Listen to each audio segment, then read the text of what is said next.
right, guys, welcome back to the Downtown Rams podcast. As always, I'm your host, Alexis Kraft, joined here with my co-host, Jake Ellenbogen. And guys, we are coming to you to preview the Rams Week 4 matchup against our division rival, the San Francisco 49ers, in San Francisco on Monday Night Football. Jake, always a fun time when we can be live in prime time, and even more so against a division rival. And Jake, this isn't just any division rival. This is the division rival that we played in the NFC Championship last year to win and then go on to win the Super Bowl. So left things on a bad note with the 49ers, according to them and their fan base. It was a really tough, hard-fought game from both sides. It was very intense. We came out the winners and the ultimate winner as a Super Bowl champion, and I'm sure that they didn't forget that, Jake. So it's going to be very interesting to see us match up against them on Monday night. And there's a lot to talk about, Jake, and we're going to kind of break it down. But just a quick preview, the big story is the quarterback for the San Francisco 49ers, Jimmy Garoppolo. He's who we saw last year. He's who we saw last year all season. He's who we saw in the NFC Championship game. But Jake, this year was Trey Lance's year. He finally was handed the reins. He was drafted third overall in 2021 by the 49ers, I believe. Third, might have been fourth. I'm pretty sure it was third. Yeah, it was third. Okay, sorry. The look that you kind of gave me, I thought for a second I said it wrong, and I was like, doubting myself. No, you're good. Yeah, third overall. This is his year. First year starting, ends up getting a really, really bad ankle injury. I think week 2 of the season. Jimmy Garoppolo comes in. He looks like he's going to be their guy for the foreseeable future. They're not quite sure when Trey Lance will be back. So, Jake, what's the vibe for you going into this game? I mean, is this as intense as it has been made out to seem? Or is it more a symbolism type thing? Are people just kind of making it a big deal because of what happened last year, the NFC Championship? What do you think? What's going on with this? Alexis, I think this is the biggest game of the year. I really do. This is the game where you take that monkey off your back. You talk about the NFC Championship game, and I think a lot of people felt like that was the moment, and the Rams have to prove that was the moment. Sean McVay has to prove that was the moment. I think we look too much at the players, and we put all this stock on the players, but I do think a lot of it has gone to Sean McVay and the decisions and the different change of play, like things that he's done has caused the Rams to lose games in the past in this rivalry game, this rivalry series. So, and then things on the flip side of it, things that Kyle Shanahan has done have allowed the 49ers to win the game. I mean, just go back and look at the first time they played. It was like 31-10, like the same score the Bills won, week 1 of this year. The 49ers, I also did a watch party on. So we won't be doing that this week, but those are done. Yeah, those are done. Those are banned. They're banned. I will have like pitchforks and torches at my doorstep if I do something like that. So we'll avoid that. But in all seriousness, though, Kyle Shanahan basically was like, what? Why don't we just try and start running Deebo Samuel? And that was the game, Alexis. If you remember, I mean, the wide back that we hear in Deebo Samuel and how he became a running back wide receiver. That was the game where he really took over. They ran 35 times or even more than that, I remember. And, Shanahan just wants to run the football. I mean, that's really what it comes down to. I mean, you look at Garoppolo, I think there are times where maybe Jimmy Garoppolo could throw more. And he does make some absolutely fantastic throws. But then there are some where you're like, what is he doing? Kind of similar to Jared Goff, if you will. But, I think when you look at Shanahan, he just wants to run the football. And so, it's really come down to these two coaches. And I think Sean McVay one-upped Kyle Shanahan for the first time in that series in a long time in the NFC title game. I mean, I think the Rams really, the score does not indicate the Rams should have won that game by more. They had a ton of miscues. And I thought, Kyle, I mean, in my opinion, I think Sean McVay put them in a great situation to ultimately win that football game. And Alexis, before I send it off to you, I just have to put this out. I'm putting it out on every single little video that I talk about the Rams and 49ers on. I hear way too much of the, what if Jaquiski Tartt intercepts that ball, though? Like, what if he doesn't drop it? Well, first off, there's 9 minutes to go. I just watched this game, so it's fresh in my memory. Second, Alexis, no one talks about it. You were actually at the game, I believe. And no one talks about Jalen Ramsey jumping the route and dropping a surefire pick six. Not an arm punt from Matthew Stafford, a surefire pick six by Jalen Ramsey. He drops that, and no one talks about that because the Rams won. But, everyone brings up the 49ers Jaquiski Tart like that was the game. That was not the game. There were 9 minutes to go. So it's a big game for both sides because the Niners are, worried about going 1-3. The Rams are worried about, not going 3-1 and going back to 500. They don't like being there. But I think it's the biggest game of the year for sure, for at least the Rams, because, this is the statement. You have to make this statement. You have to show, okay, the Niners, they may match up well against us, but we're done with that. Trent Williams is out. There is no excuse. We got to win this football game. I agree. And we're going to get into it. We're going to start with the injury report. But this time you're going to read it instead of me. We were looking for the injury report. I was like, I don't see it. And then Jake realized there is not an injury report yet released for today. We're recording this on Saturday. So Jake has the Friday injury report that we are going to share. But first, I do want to show everybody what I'm drinking right here. If you're watching this on video, you can see that I have the limited time cream soda Olipop. It's great. Jake, I'm not sure if you've had Olipop yet. I've had it. It is great, guys. What it is it's a prebiotic soda. So it's not technically soda, but it tastes just like soda. And it is only 40 calories and it's full of like fiber and vitamins and stuff that's like really good for you. And it's great. I'm going to crack it open for my ASMR crowd. You guys can't say I never do anything for you, right? It's ASMR. I know I'm behind, but hopefully this makes up for it. Right, you ready, Jake? I'm ready. Is that good? That was very satisfying. Isn't it? All right. It is. Oh, man. It really is. All right, Jake, you go ahead and read out that injury report while I sip on this cream soda Olipop. So at the moment, Arik Armstead did not practice on Friday, according to Matt Barrows of The Athletic, with a foot injury. As you know, Arik Armstead is a huge portion of that defensive line. They chose him over DeForest Buckner. So when they gave him the money, obviously he's one of the mainstays in that defensive line. That's a huge loss if he does not play. In addition to that, the other guy, Javon Kinlaw, former first-round pick. We know him for a lot of other reasons. But for this reason, he didn't practice Friday due to a knee injury, according to Matt Barrows. In addition to that, the backup to George Kittle, Ross Dwelley, who was filling in there nicely, he has a rib injury, didn't practice Friday. Danny Gray is now doubtful, which is very interesting. He didn't practice Friday either with a hip injury. And Gray is somebody they got in the third round right after the Rams drafted Logan Bruss.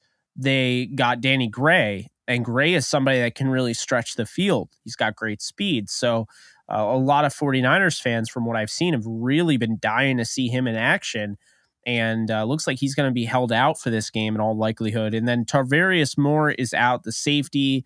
And then in addition to that, of course, you have left tackle, Trent Silverback Williams, best left tackle in all of football. He might be out for the next game, Rams and 49ers, because surprisingly, Alexis, they are playing 2 games in like the next 4 or 5 weeks. So kind of weird. Yeah. Normally we see the later on in the year. They're playing early in the year. On the flip side of that, the Rams, questionable is Darion Kendrick, but Sean McVay basically said he's cleared to go for, from the concussion protocol. Brian Allen is out. David Edwards is out. I got to give kudos to the Rams here. They did something that the Dolphins should have done with Tua Tagovailoa. Basically, David Edwards was having some fogginess and immediately reported it and said, he didn't feel great or whatever.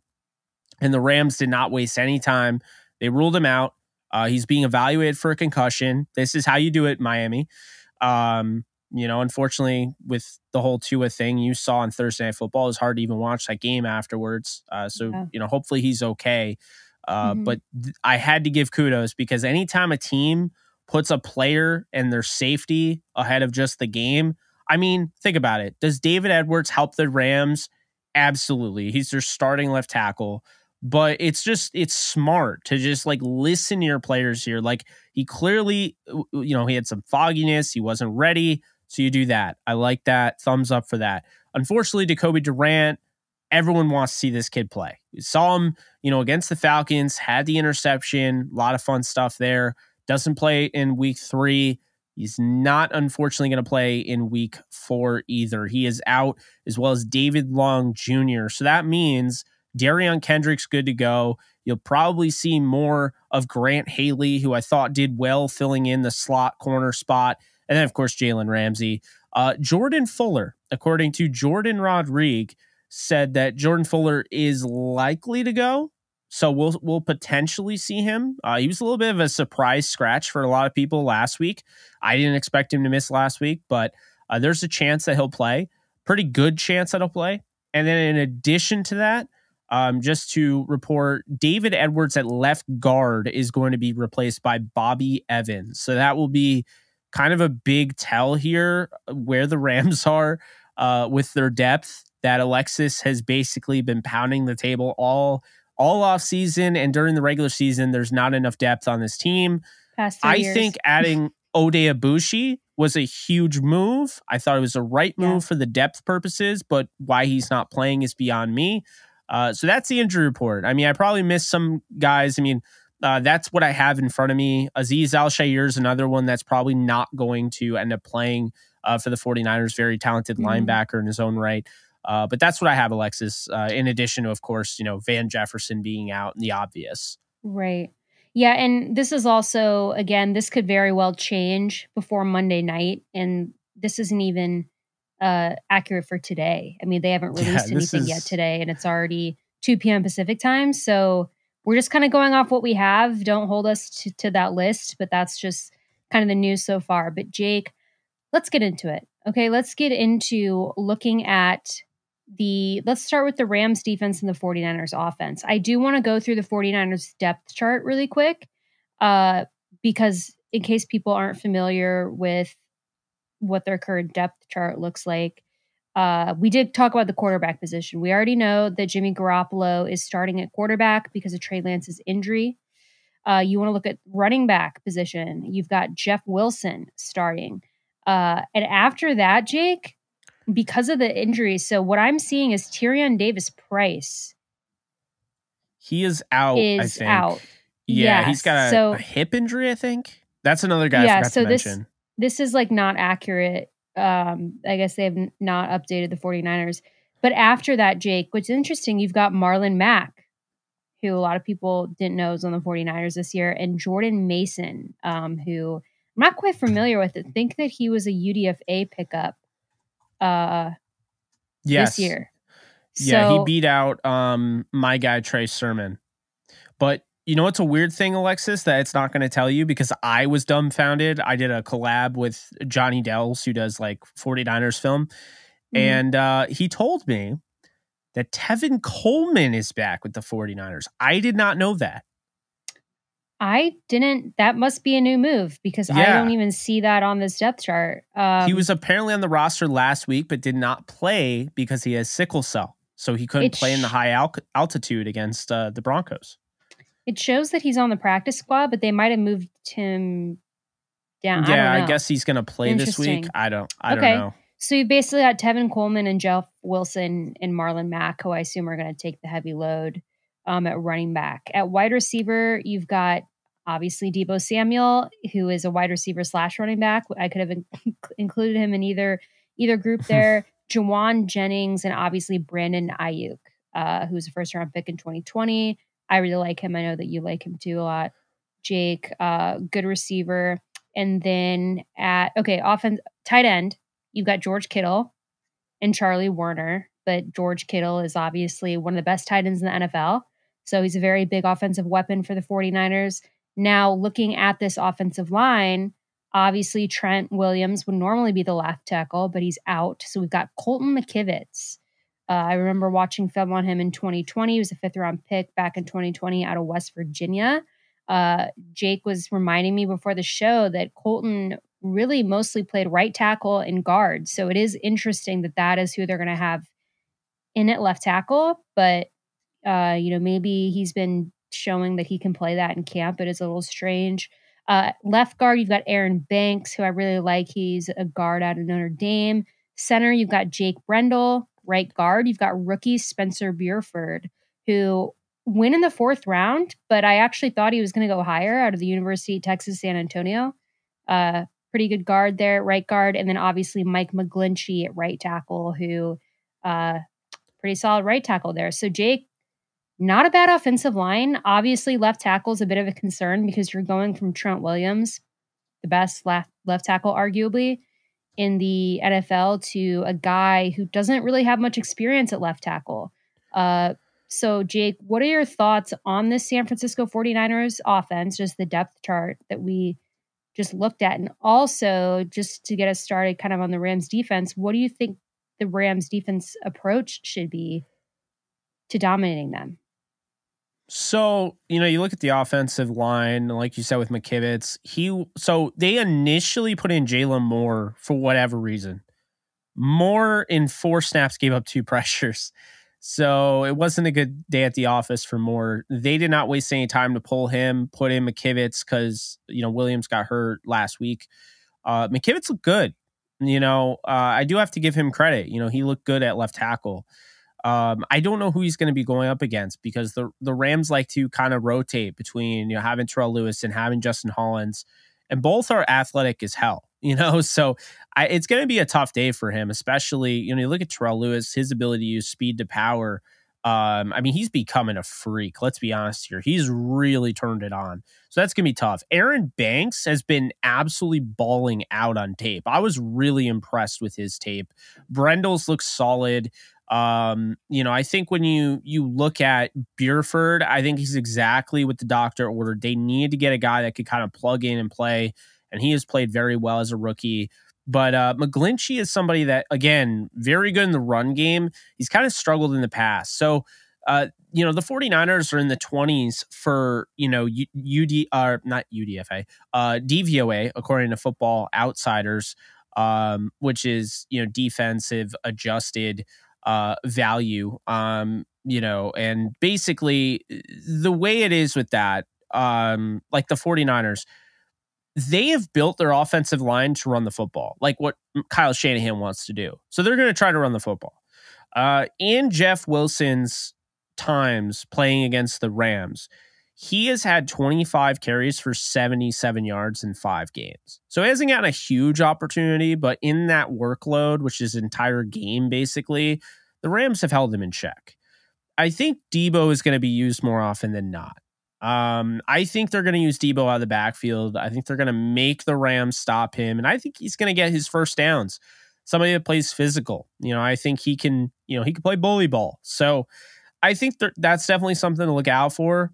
As the receivers, you look, Alexis, as far as tight end, George Kittle has been a Ram killer. He has over 700 yards in 5 touchdowns in his career against the Rams.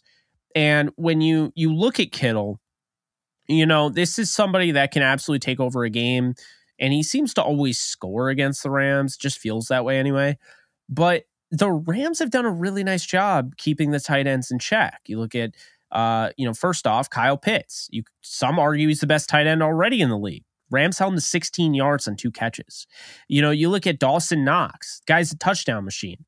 He had 1 catch for 9 yards.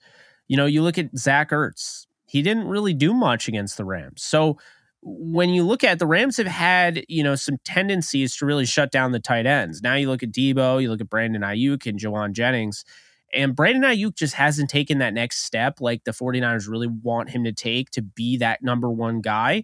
Debo is giving the Rams fits, as we saw, but Jawan Jennings in week 18 against the Rams was really good. So the question is, how do you defend him, right? You asked me that.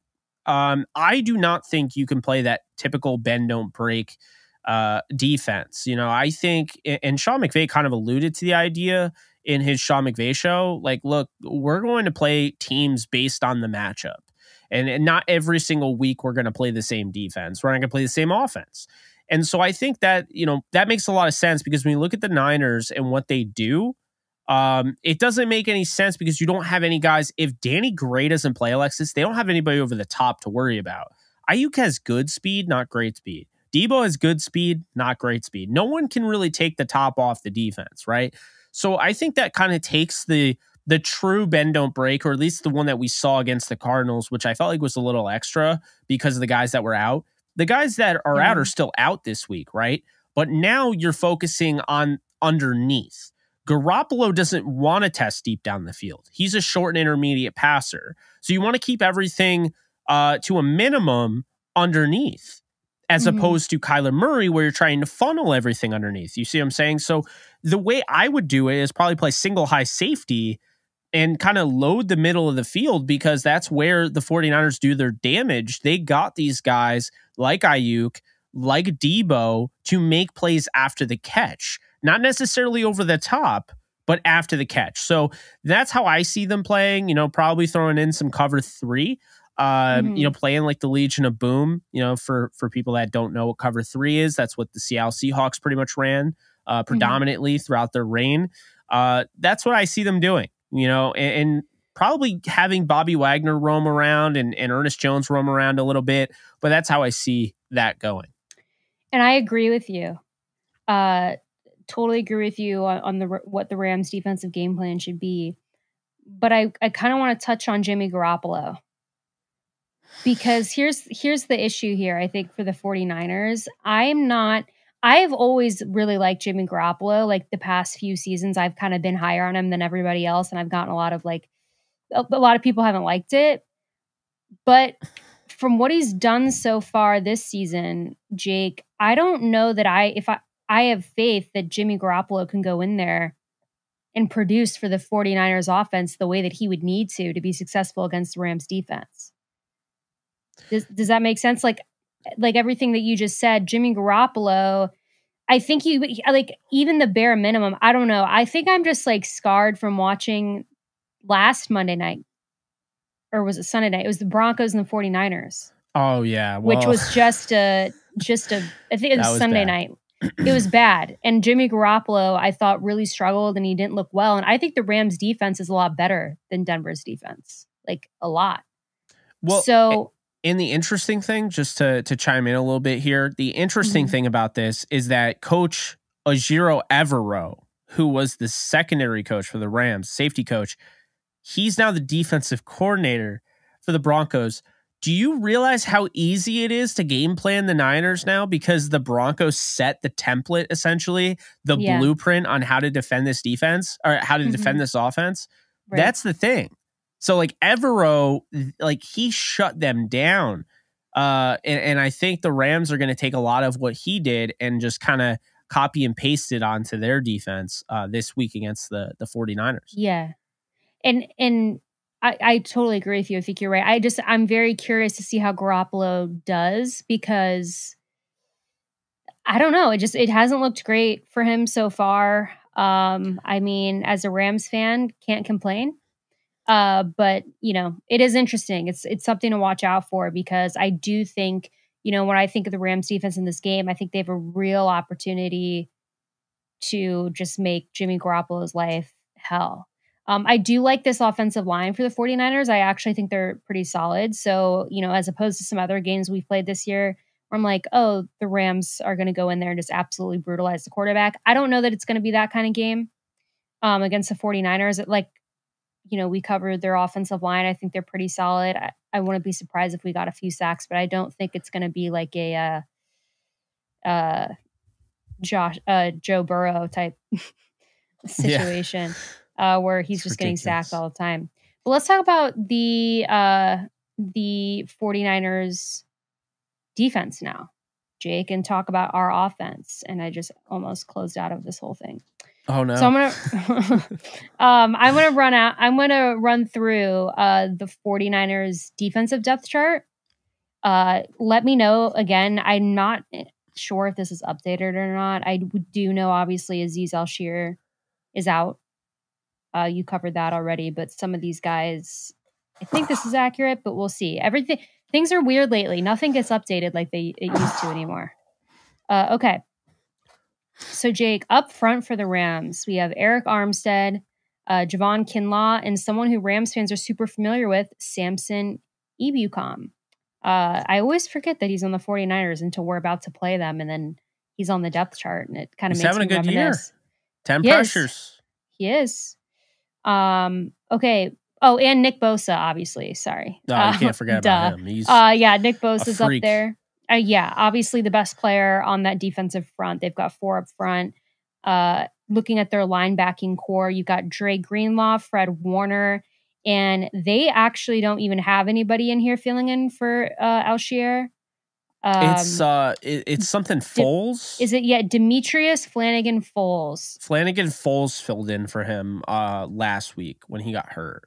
Yeah, I don't think Alshire is going to play. I think it'll be Flanagan Foles. Yeah, I agree. So that's going to be the linebacking core. Then you look at their backfield at safety. They've got Hufanga and Gibson Sr. And then at corner, they've got Emmanuel Mosley, Shavarius Ward, and Samuel Womack III, who was a rookie drafted in the 5th round, Jake, I believe out in Nebraska. Am I remembering that? Sounds like Toledo.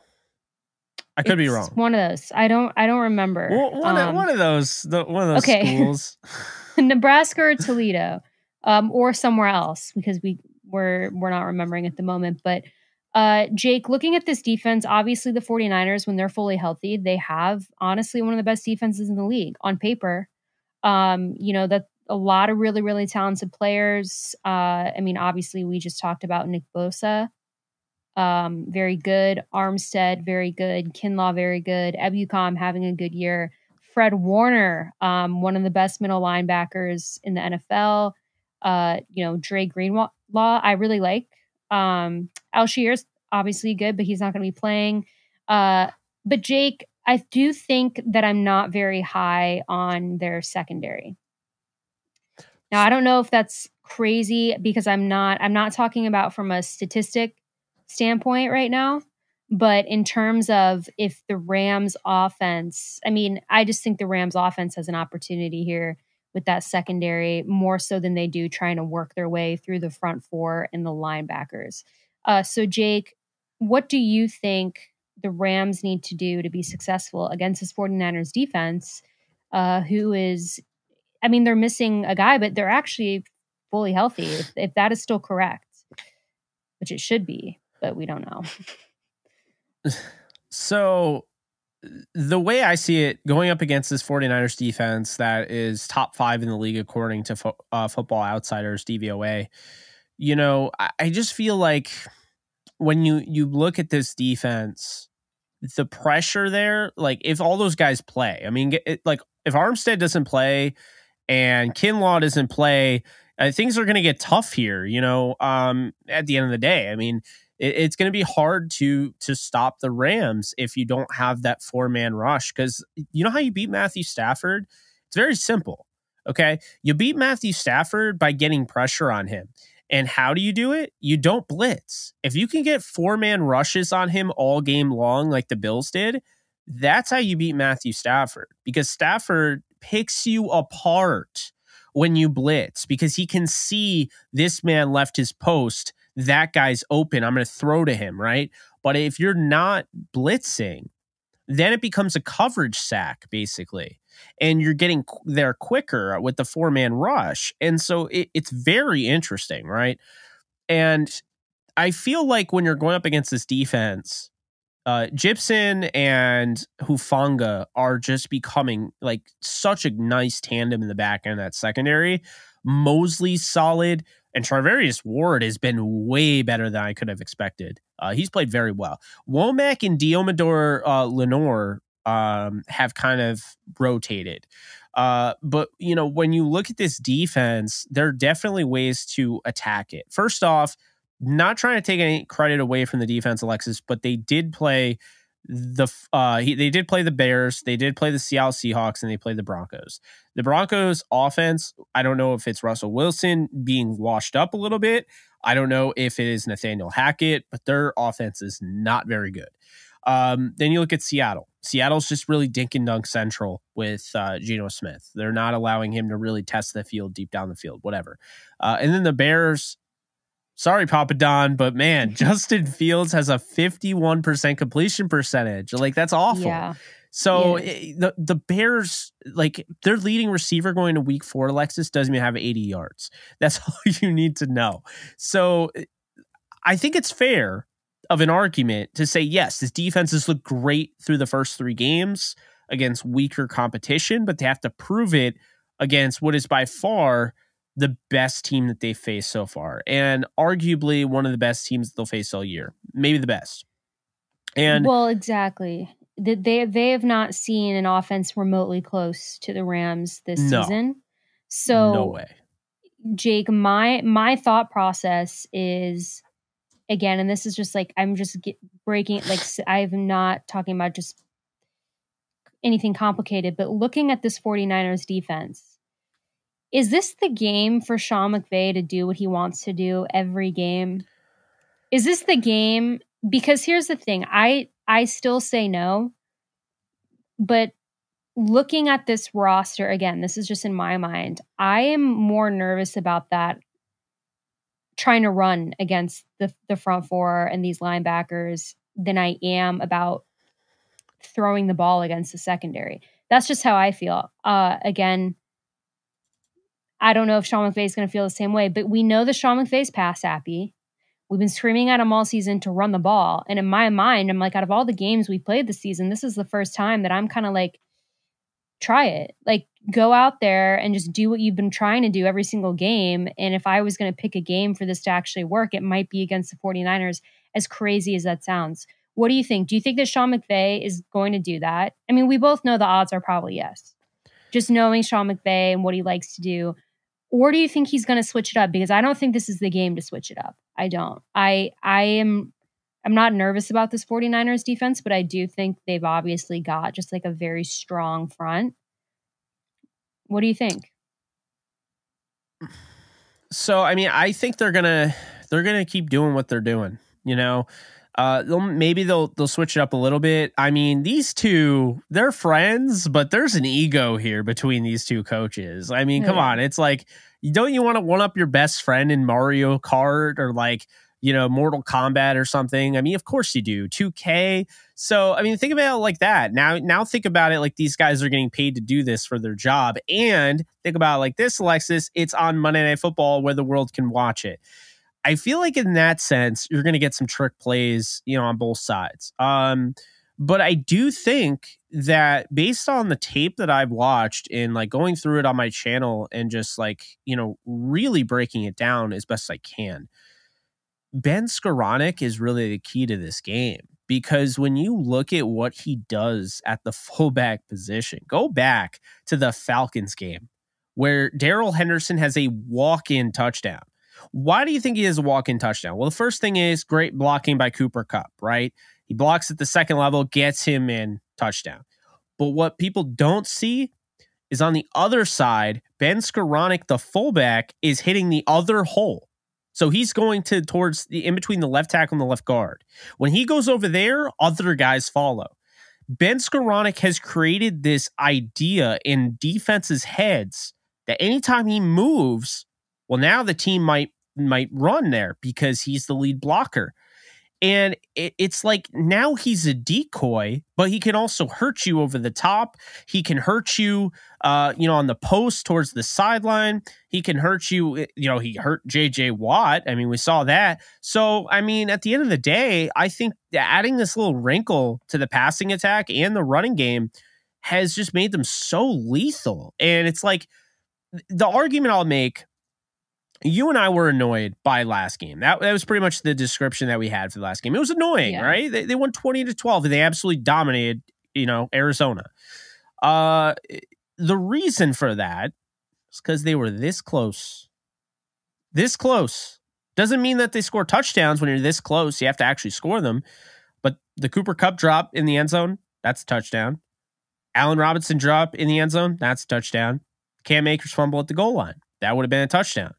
So that's 21 points off the board. Maybe you connect with Tutu Atwell down the field, that's 28. Maybe you connect with Cooper Kupp deep down the field, that's 35. You see what I'm saying? So they're getting there. I feel like they're a little rusty. And this is a game where you're finally ending like the first quarter of the season, just about. So we'll see. But I think they got to stick with what they're doing with Skoranek big time. And just mirror them, because they're going to use Kyle Juszczyk. We know they use him. But the Rams will be like, all right, we'll match your Kyle Juszczyk with our Ben Skoranek. And then on top of that, we're going to hit you with Cooper Kupp. And he's the first, he's literally first in the league in bracketed coverage this year and is still almost at 300 yards through the first 3 games, which is incredible. And I just have kind of seen, I know last week wasn't the best because he dropped a touchdown, would have been like 70 yards on the day, ends up only getting like 40, but he still found the end zone. And this guy has consistency. I also think, Alexis, that they're getting there with the connection between Matthew Stafford and Allen Robinson. It's coming. It's getting there. If he punched the ball into the end zone before Cam Akers fumbled, that would have changed every narrative, including on my part and on the mainstream media's part the next day. So I think against this defense, the Rams have to keep using Skoranek the way they're using him. And I think they have to activate play action. I think you got to be able to establish the run early on. You can't just look at this defense and be like, oh, they're really good at stopping the run, so can't run against them. Like, that's not how it works. You got to try. Cam Akers had some really good runs in the NFC title game against the 49ers, hard runs. You look at Darrell Henderson. Cam Akers and Darrell Henderson both average over 5 yards per carry against the Niners in their career. Cam Akers averages 6.2 and Darrell Henderson averages 5.1. I think that's important there because I think they're really going to have to run the ball, whether they want to or not. They're going to have to try and establish the run, open up play action, and maybe, just maybe, Alexis, we get Jacob Harris, Brandon Powell, Tutu Atwell down the field, somebody like that to take the top off the defense. Because right now, if you're looking at this offense, the biggest issue is that they do not have Van Jefferson. And while I don't think he should be this big of a need, it's not to say that I don't think he's a really good player, but he shouldn't be this big of a need. I think Sean McVay has had some issues getting this offense going without him. So I think if you add somebody like that can help you deep down the field, like a Tutu Atwell that we saw they tried to connect, maybe Ben Skoranek. He ran by this team. He was wide open in the end zone in the NFC title game. You get those guys involved, and now it takes, the top off the defense. It opens up the underneath, and you can start moving the chains. Another guy, before I send it over to you, Tyler Higbee. I know Blanton did what he did in the NFC title game, and they can use him. But Tyler Higbee and the all reliable tight end screen, the slip screen, has been working like a dream. He's got 24 targets, and he's second in the team in receiving. If you told me going into week 4 that Tyler Higbee would be second in receiving, I would have said you were nuts, because I would have expected by now Allen Robinson to be ahead of him. But Tyler Higbee's been playing well. They got to be able to keep him in check because the Rams can really move the chains with that slip screen that they continue to use. Jake, something I said to you before we went on air was that the Rams need to have a statement game. I agree. They really need to come out because, so they come off the Super Bowl, right? They win the Super Bowl, but then they come out to start the season, get dominated, quite frankly, by the Bills. Just a really, really bad game for the Rams against the Bills. They win against Atlanta. It wasn't pretty. They win against Arizona, but it was not pretty.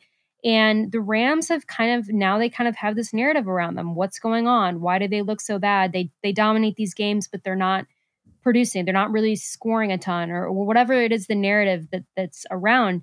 And the thing is, while I don't think that all those are true, I get it. Because they don't look like the Rams that we saw last season. They don't have that kind of edge. We haven't really seen that spark. It looks kind of awkward out there. It just doesn't look like the gel. They're just not gelling like they were last season. And I really think that this is an opportunity on a primetime stage against a good 49ers team. I mean, listen, there are rivals, but I do think this is a really talented roster to come out and show that they are the Rams from last year. They do have that spark. They do have that energy.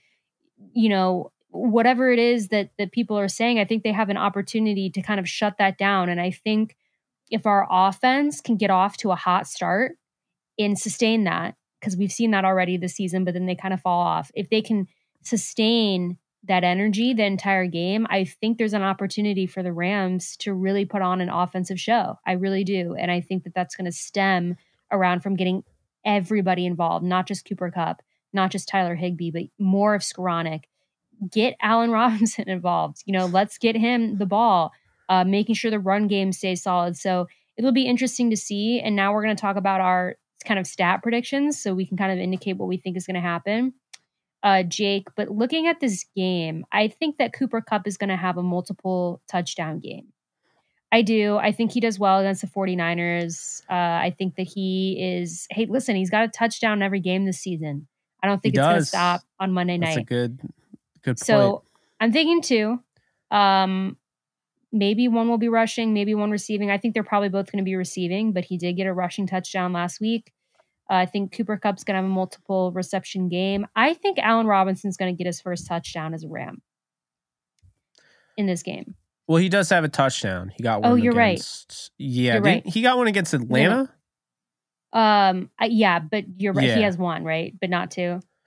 No, he does not have two. Okay, I think he's going to get 7 catches for like 88 yards. You know what I was thinking of? It was Atlanta because he got one called back, and I forgot that he got another one, right? Yeah, Wasn't it was BS. Yeah. Okay. That makes my prediction less exciting. The second one, whatever. But I think that Allen Robinson's going to get another touchdown. On the defensive side of the ball, Jake, I think Darion Kendrick's going to get an interception. That would be big. I think that I just feel it. I feel like he's going to really step up. David Long is still out. I think he's going to see the field a lot. And Jake, I would be remiss if I didn't predict an Aaron Donald sack against Jimmy Garoppolo. We love to see it. The image is burned in our minds from the NFC Championship game. I can still see it so clearly. I was there. I could feel it.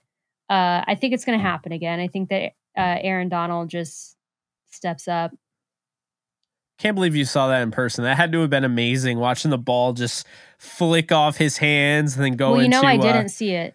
I did, but I didn't. So I was like, right as it happened, the dude in front of me like stood up. Oh no. I think do you remember me telling? I was literally... Oh yeah, that's right. Oh no. And he was so tall, and like all of us in that row, we just saw the ball go up for the interception. Oh my God. But we saw... Was he a Rams fan at least? Yeah, he was a Rams fan. Okay, all right. But yeah, I just... Again, so those are like 4 none of those I guess are like super crazy. I don't like, me, I'm superstitious. I don't like to get super crazy with my predictions, but you're a little stitious. Yeah, I'm a little stitious. I just don't, those are simple enough. Like I said, I just think overall, I think the offense is going to have a big week or a big game. Same thing. Against the 49ers. I think they have a real opportunity there. What are your predictions, Jake? Well, as you know, or you don't know, I did predict a block punt. That was ridiculous. That was insane. When the hell do That's I predict block punts? And then it was the first freaking... Anyway, that was pretty dope. Thank you, Michael Hoyt, for making me look like Houdini. Okay. Yeah, so the way I see, I think this is going to be a big Skoranek game. He's been building up, and believe it or not, Alexis, there's this little thing that happens when you play a guy consistently. He gets into a groove, right? Like he starts to get confidence. And Skoranek has been kind of featured in a sense in this all. I'm not saying he has 100% been the guy, right? Obviously, Cooper Kupp's the guy. But Ben Skoranek had over 60 yards last week. I had 75. That was my prediction, so I almost got that right too.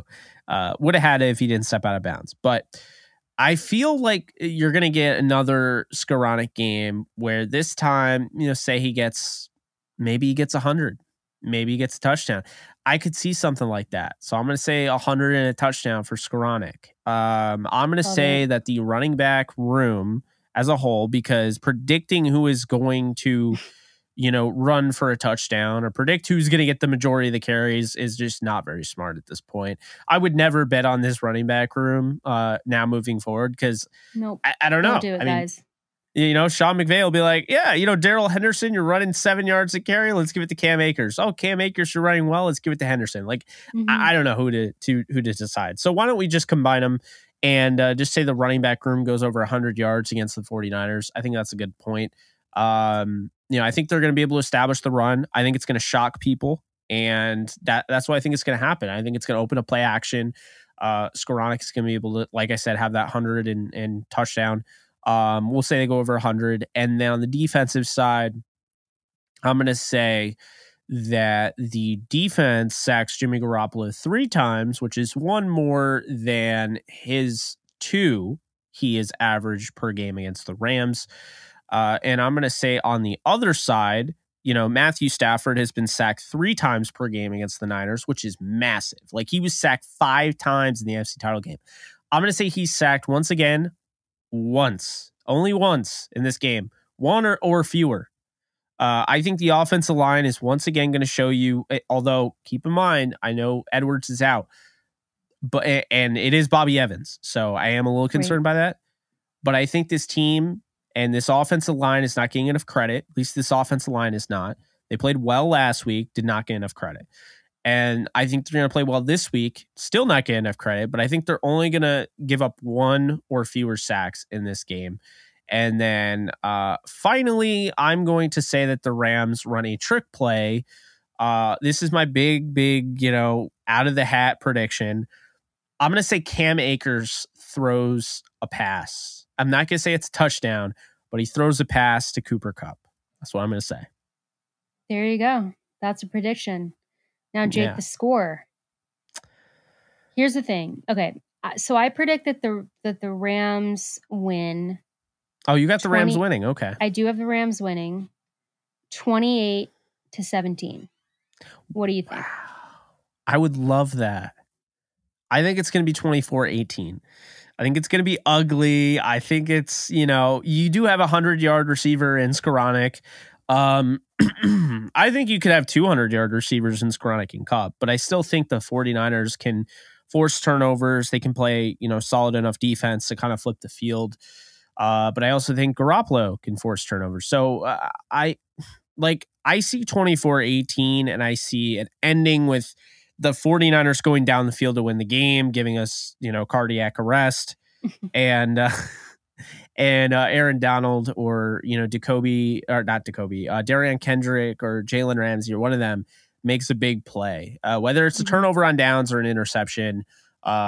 You know, Aaron Donald forces it or whatever. That's what I see happening. I think it's going to be 24-18, and I think the Niners are going to show you, like, okay, they can start moving the ball, and they're going to have everybody on Twitter losing their minds, like, they're playing off the guy. Are you kidding me? Like, and I mean, they're going to be, you know, I don't know. That's how I see it. 24-18. That's been my score.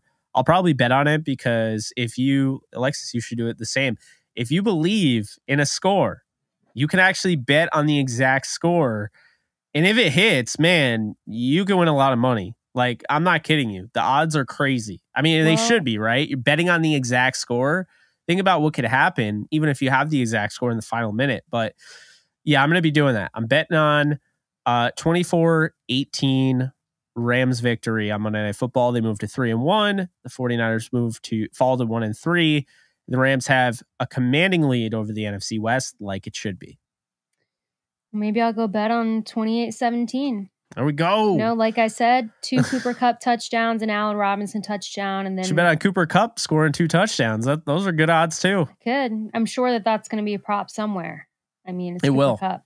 Oh yeah. So we'll see, but we're both on board with hoping for a Rams win Monday night. We believe it will happen. We'll be back, guys. I'll probably record on Tuesday, get that episode out as quick as we can to recap that game. But until then, as always, please like and subscribe. You can follow us on social media at Downtown Rams. You can follow me on Twitter at the Alexis Kraft. You can follow Jake at Ellenbogen. And guys, we'll be back next week. But until then, stay safe, take care, and go Rams.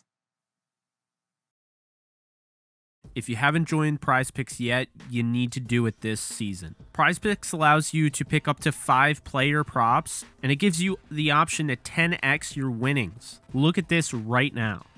Tom Brady right now, for a limited time only, is a free square, because unless he gets hurt, he is going to be getting that 0.5.